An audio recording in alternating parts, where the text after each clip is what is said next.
오늘 같이 은혜 나눌 말씀은 요나서 4장 1절에서 11절 말씀입니다. 저와 여러분들이 한 절씩 교독하겠습니다. 요나가 매우 싫어하고 성내며 여호와께 기도하여 이르되 여호와여, 내가 고국에 있을 때에 이러하겠다고 말씀하지 아니하였나이까?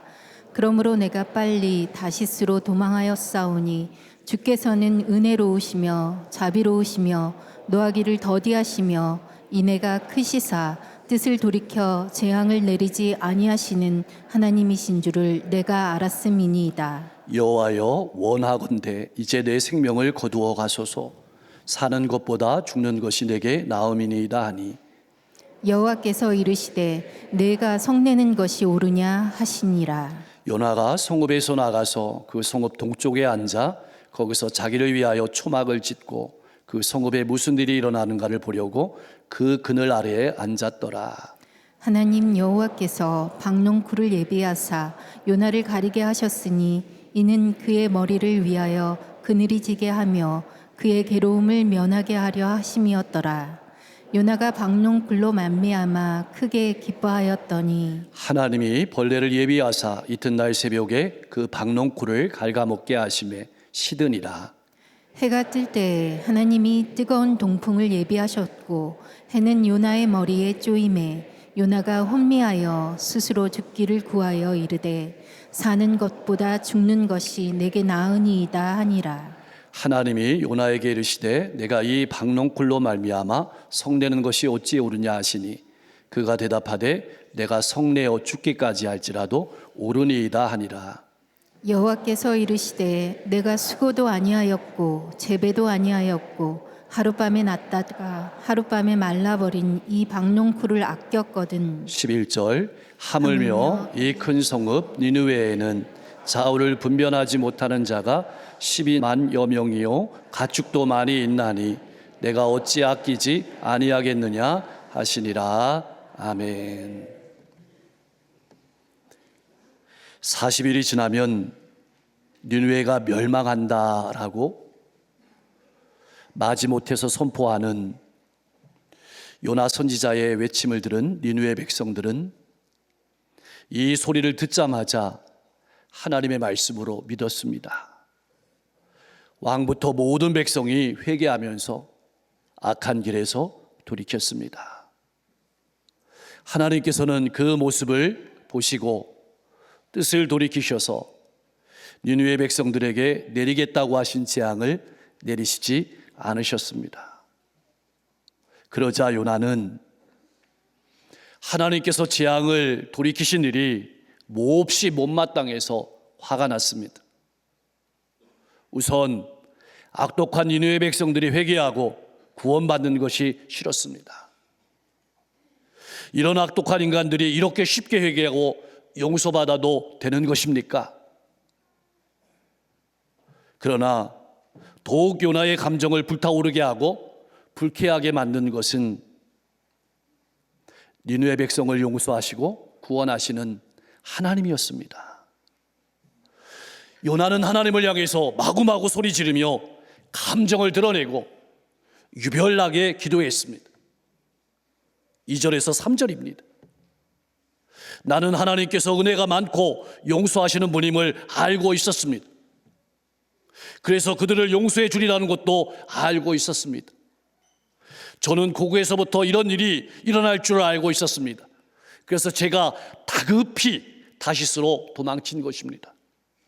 하나님, 사랑에는 한계가 있습니다. 니느웨 백성들은 사랑해서는 안 될 사람들입니다. 이렇게 쉽게 용서하실 거면 저를 왜 보내셨습니까? 앞으로 이런 식으로 일하시려면 저를 죽여주십시오. 요나는 심판을 선언하는 사역이 싫어서가 아니라 그들이 돌이켜 회개함으로 하나님의 용서를 받을 것 같아서 그 명령을 거부하고 도망했는데 결국 요나 자신이 그토록 싫어하던 일이 일어났다고 하나님께 자신의 감정과 분노를 토해내고 있는 것입니다. 제발 저를 죽여주십시오. 요나는 너무 실망해서 살아가야 할 어떤 이유도 찾을 수 없다고 말합니다. 요나가 인정할 수 없었던 것은 니느웨가 아니라 하나님이었습니다. 그들은 쉽게 용서받으면 안 되는 사람들입니다. 교회에서 받아주면 안 되는 사람들입니다. 아무나 사랑하면 안 됩니다. 다른 것은 다 몰라도 나와 우리 민족을 힘들게 한 저 사람들은 받아주면 안 됩니다. 그들은 하나님의 사랑을 받을 자격이 없는 사람들입니다. 요나는 도저히 그런 하나님을 받아들일 수가 없었습니다. 지금 이 순간 하나님의 마음을 힘들게 하는 것은 니느웨에 믿지 아니하는 백성들이 아니라 믿음이 있다고 자부하는 요나였습니다. 지금 이 시대에 하나님을 힘들게 하는 사람은 요나와 같은 우리가 아닐까요? 지금 요나는 하나님을 용납할 수 없을 뿐만 아니라 하나님을 꾸짖고 있습니다. 마치 베드로처럼 말입니다. 베드로가 주는 그리스도시요 살아계신 하나님의 아들입니다라는 고백을 드렸을 때 주님께서는 아주 기뻐하시면서 이 고백 위에 하나님의 교회를 세우신다고 말씀하셨습니다. 그리고 그때부터 예수님께서 고난을 받고 죽임을 당하고 제3일에 부활하실 것을 비로소 말씀하셨습니다. 그러자 베드로가 나섰습니다. 따졌습니다. 주여 그리 마옵소서, 이 일이 결코 주께 미치지 아니하리이다. 이것을 쉽게 이야기하면 이런 말입니다. 주님, 그렇게 사시면 안 됩니다. 저는 그런 메시아는 믿지 않겠습니다. 그런 예수님을 베드로는 용납할 수 없었습니다. 그런 예수님이 싫었습니다. 그때 예수님께서 베드로와 제자들을 향해서 말씀하시는 겁니다. 누구든지 나를 따라오려거든 자기를 부인하고 자기 십자가를 지고 나를 따를 것이니라. 분명하게 선언하셨습니다. 근데 이와 똑같은 일을 요나가 지금 하나님께 하고 있습니다. 어떤 신앙인은 하나님께서 심판하시는 뜻을 바꾸시기를 위해서 간절히 기도하는데, 어떤 신앙인은 하나님께서 심판의 뜻을 바꾸지 말아달라고 하나님을 꾸짖고 있습니다. 나는 어떤 신앙인입니까? 내가 싫어하는 사람이 안 되기를 기도하고 하나님께 따진 적은 없습니까? 왜 하나님께 따지고 하나님이 싫어졌습니까? 내가 싫어하는 사람이 나보다 신앙생활 못하는 사람이라고 생각하기 때문입니까? 혹은 내가 생각하는 사람이 악한 사람이라고 생각했기 때문입니까? 나를 힘들게 하는 사람이라고 생각했기 때문입니까? 이런 사람들이 보기 싫어서 혹 나도 요나처럼 하나님이 싫어진 적은 없습니까? 그런 요나와 우리를 향해서 하나님께서 하시는 말씀이 4절 말씀입니다. 내가 성내는 것이 옳으냐? 이런 말씀입니다. 그게 그렇게도 슬프더냐? 라는 질문입니다. 내가 너를 니느웨 백성들을 구원하는 도구로 삼은 것이 그렇게 슬픈 일이냐? 내가 너 요나가 싫어하는 니느웨 사람들을 불쌍히 여기는 것이 그렇게 화낼 만한 일이냐? 라는 말씀입니다. 4절 말씀을 깊게 들여다보면 하나님께서 얼마나 요나를 사랑하시는지를 알 수 있습니다. 하나님께서는 요나의 과거에 대해서 한마디도 둘추어 문제 삼지 않으셨습니다. 하나님의 명령을 거역하고 다시스로 도망한 일, 물고기 뱃속에서 살려달라고 기도한 일을 끄집어내서 따지거나 문제 삼지 않으셨습니다. 왜 그러셨을까요? 요나가 스스로 깨닫고 돌아오기를 원하셨기 때문입니다. 우리가 스스로 깨닫고 돌아오기를 원하시기 때문입니다. 단단히 화가 난 요나는 하나님의 질문에 한마디도 대답하지 않았습니다. 왜 그랬을까요? 할 말이 없었을까요? 궁금합니다. 듣기 싫다는 이야기일 것입니다. 내가 듣고 싶은 것만 듣겠다는 사람이 바로 요나였습니다. 나의 이야기는 아닐까요? 요나는 집요하게 나아갑니다. 1절과 2절 말씀에서 하나님께 대항하고 꾸짖듯이 말했습니다.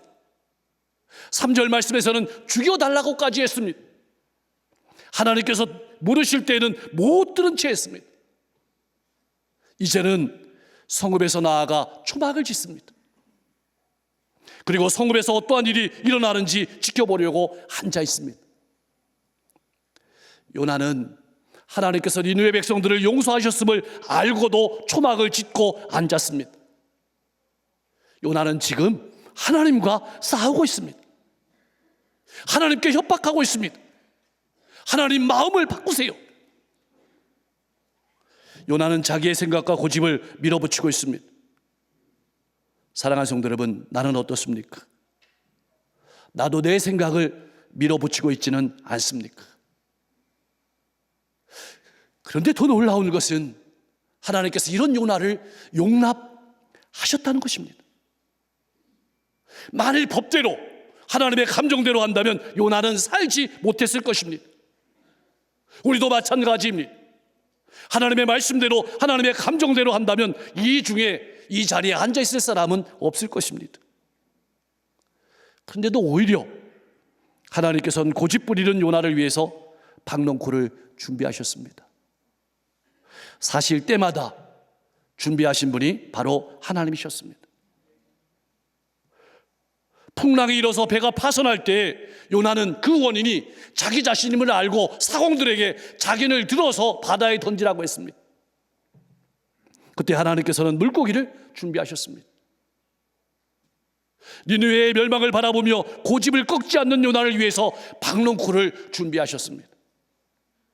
오늘 살아가는 우리 그리스도인들에게도 마찬가지입니다. 하나님께서 우리를 성숙시키시기 위해서 꼭 필요한 것을 준비하십니다. 그리고 그것을 사용하게 하십니다. 인생의 모든 순간순간마다 이러한 하나님의 은혜와 사랑을 보는 눈을 가진 성도가 복이 있는 성도입니다. 왜 이러한 것을 준비하실까요? 하나님께서 어떤 분이신지 가르치시기 위함입니다. 니느웨를 구원하신 하나님은 이제 죽기를 각오하면서 하나님을 이기려고 하는 요나를 향해서 눈을 돌리십니다. 그리고 그의 머리 위로 박넝쿨을 자라게 하셔서 그늘을 만들어 주십니다. 요나를 시원하게 해 주었습니다. 그러자 요나는 이 박넝쿨 때문에 기분이 너무 좋아졌습니다. 하나님보다, 초막보다 박넝쿨을 더 좋아했습니다.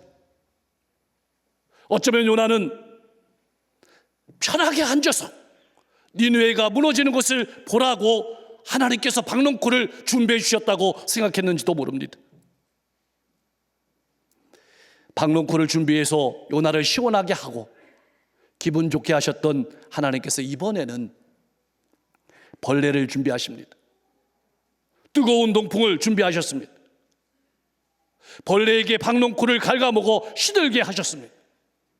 요나의 기쁨은 하루 만에 끝나버리고 말았습니다. 박넝쿨이 시들고 해가 뜨고 뜨거운 동풍이 불어서 요나의 머리를 공격하자 요나는 혼미해졌습니다. 그런데 박넝쿨을 잃은 요나의 반응은 하나님이 기대하셨던 것과는 너무나도 달랐습니다. 요나는 또 죽기를 구하면서 말했습니다. 죽는 것이 사는 것보다 낫습니다. 요나는 자기가 싫어하는 니느웨 사람들에게 재앙이 내리지 않아서 죽고 싶다고 했고 박넝쿨이 말라서 뜨거운 햇빛을 도무지 견디기 힘드니 죽고 싶다고 했습니다. 사랑하는 성도 여러분, 요나에게 니느웨에 사는 12만 명의 사람들과 모든 동식물들의 가치는 얼마나 되는 것일까요? 그것은 햇빛을 가린 박넝쿨만큼인 것입니다. 내게 이웃의 가치는 얼마나 됩니까? 내게 북한 동포의 가치는 얼마나 됩니까? 내게 아프리카 사람들의 가치는 얼마나 됩니까? 박넝쿨만큼은 아닙니까? 자기 마음에 들지 않는 일만 생기면 죽겠다고 말하는 요나와 그런 우리들을 끝까지 포기하지 아니하시고 믿음의 사람 만들겠다고 하시는 하나님의 은혜가 너무나도 감사할 따름입니다.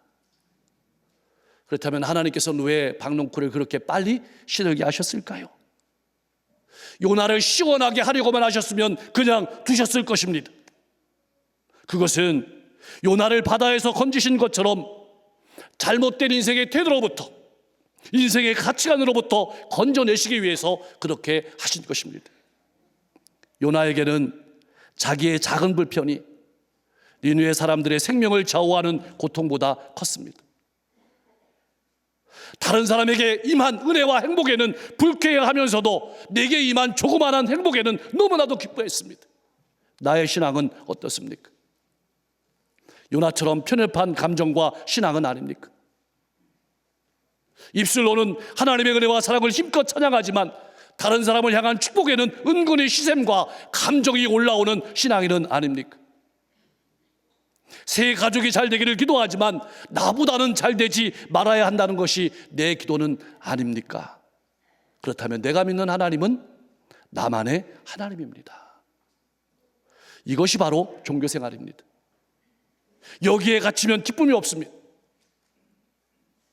혹 예수를 믿지 아니하는 이웃이 나보다 더 정직하고 성실하고 신실하게 살아갈 때 나도 저렇게 살아야지라고 결심하기보다는 당신은 예수를 믿지 않으니 결국 지옥이야 라고 속으로 외친다면 나의 신앙생활은 종교생활에 불과합니다.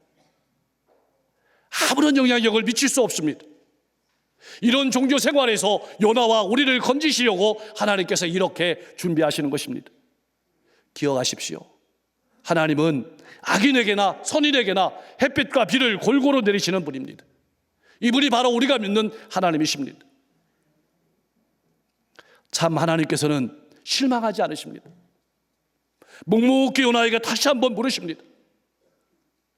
내가 이 박농쿨로 말미암아 성내는 것이 어찌 옳으냐? 우리에게도 물으시는 질문입니다. 요나는 어떻게 대답해야 될까요? 여러분은 어떻게 대답하시겠습니까? 요나는 대답했습니다. 내가 성내어 죽기까지라도 옳습니다. 요나는 결코 박농쿨에 대해서 분노할 자격이 없었습니다. 왜냐하면 하나님의 은혜로 생겨난 것이기 때문입니다. 그런데도 요나는 죽고 싶다고 화를 내고 있는 것입니다.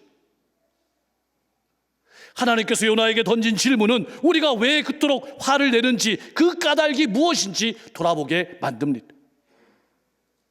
수많은 생명이 달린 일에는 그렇게 무감각하면서 정작 나의 작은 이익과 편안함 때문에는 그렇게 기뻐하고 화를 내면서 살아가는 것이 우리의 모습은 아닙니까? 우리가 믿는 하나님께서는 요나에 대해 어떤 평가도 하지 않으십니다. 10절과 11절 말씀입니다. 너는 내가 수고하지도 않고 하룻밤만 있다가 사라진 것도 그처럼 아까워하는데 오랫동안 있었고 내가 창조한 좌우를 분별하지 못하는 니느웨 사람들을 아끼는 것이 당연하지 않겠느냐. 좌우를 분별하지 못한다는 말은 마땅히 해야 될 일과 하지 말아야 할 일을 알지 못한다는 뜻입니다. 하나님을 믿지 않는 니느웨 사람들은 무엇이 선인지 무엇이 악인지 모르기 때문에 하나님 없는 폭력으로 가득 찬 세상을 만들었습니다. 요나는 하나님의 백성들인 자신에게만 하나님께서 은혜를 베풀어야 된다고 생각하지만 무엇이 옳은지 무엇이 그린지 알지 못하는 니느웨 백성을 향하신 하나님의 마음은 너무나도 큰 것이었습니다. 이런 하나님의 마음을 예수님께서는 누가복음 15장 7절 말씀에서 이렇게 표현했습니다. 우리 같이 한번 고백하겠습니다. 내가 너희에게 이르노니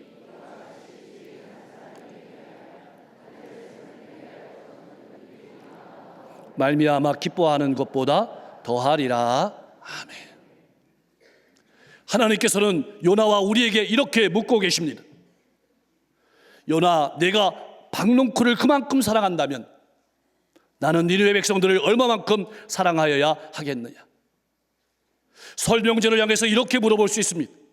요나, 내가 선물과 세뱃돈을 그만큼 사랑한다면 나는 이웃을 얼마만큼 사랑하여야 하겠느냐. 사랑하는 성도 여러분, 여러분은 믿지 아니하는 일가 친척과 이웃들을 어떻게 대하고 있습니까? 혹 요나처럼 구원받지 못할 영혼들로, 아니 구원받으면 안 되는 영혼으로 바라보고 마음과 삶으로 멀리하고 살아가는 삶의 모습은 없습니까? 그런데 말입니다, 니느웨 사람들과 가축들을 불쌍히 여기시는 하나님께서는 요나도 불쌍히 여기고 계심을 우리는 10절 말씀과 11절 말씀에서 볼 수 있습니다. 이 말씀은 요나와 우리를 향한 질문이기도 합니다. 하나님께서 우리를 사랑하시는 마음으로 일가 친척과 이웃과 민족들을 사랑하라. 그것이 하나님의 뜻이다. 오늘날 기독교의 아픔은 이 하나님의 뜻에는 관심 없고 내 생각과 내 마음을 사랑하고 내가 사랑하고픈 사람만 사랑하며 요나처럼 성내며 살아가는 것은 아닐까요? 사랑하는 성도 여러분, 우리는 하나님의 생명의 말씀을 받은 사람들입니다. 어느 길이 선한 길인지 어느 길이 악한 길인지 알고 있습니다. 그렇다면 우리가 정말 기뻐해야 될 것은 무엇일까요? 진실로 좋아해야 될 것은 무엇일까요? 여러분은 무엇이라고 대답하겠습니까? 하나님의 자비하심과 인자하심을 깨닫고 하나님의 마음을 본받고자 진실하게 노력하는 성도들만이 이기적인 요나의 마음을 극복하고 이 시대의 수많은 영혼들을 끌어안고 사랑할 수 있고, 그럴 때 하나님의 나라를 확장해가는 놀라운 역사가 일어나게 될 줄로 믿습니다. 하나님께서는 그 길을 함께 걸어가자고 요나와 우리에게 요청하시는 것입니다. 오늘 이 요나서라는 말씀이 기록된 것을 보면 요나는 그 하나님의 마음을 깨달았기에 이 책을 기록했을 것입니다. 그렇다면 분열로 가득한 이 시대와 민족과 세계 열방 가운데 우리가 하나님의 마음을 가지고 이제는 요나처럼 나아가야 될 차례입니다. 이번 명절이 앞으로의 우리의 인생이 그런 하나님의 사랑을 나타내는 복된 시간이 될 수 있기를 주님의 이름으로 간절히 축원합니다. 기도하겠습니다. 지난 1년 동안도 함께 하셔서 감사드립니다. 그러나 우리는 지금까지 우리를 사랑해 주시고 우리를 통해서 놀라운 기적을 이 지역과 시대에 이루시려는 하나님의 뜻은 보지 못하고 내 생각과 방법대로 살아왔음을 고백합니다. 하나님의 일을 하면서도 내 생각을 고집하며 일해왔음을 회개합니다. 용서하여 주시옵소서. 이제부터는 일가 친척과 이웃을 바라볼 때 하나님 아버지께서 바라보는 마음으로 바라보게 하옵소서. 겉모습이 아니라 영혼을 바라보는 눈을 주시옵소서. 끝까지 사랑하시는 하나님 아버지의 마음을 우리에게도 주시옵소서. 나아가 이 지역과 민족과 세계를 바라보시는 하나님 아버지의 간절한 사랑의 마음을 우리에게 주시고 그 사랑으로 살아가게 하여 주시옵소서. 내 마음과 인생 가운데 잘못된 인생관과 가치관이 있다면 고쳐주시고 아버지의 마음과 내 마음이 하나가 되어 기쁨으로 살아가는 인생이 되게 하여 주시옵소서.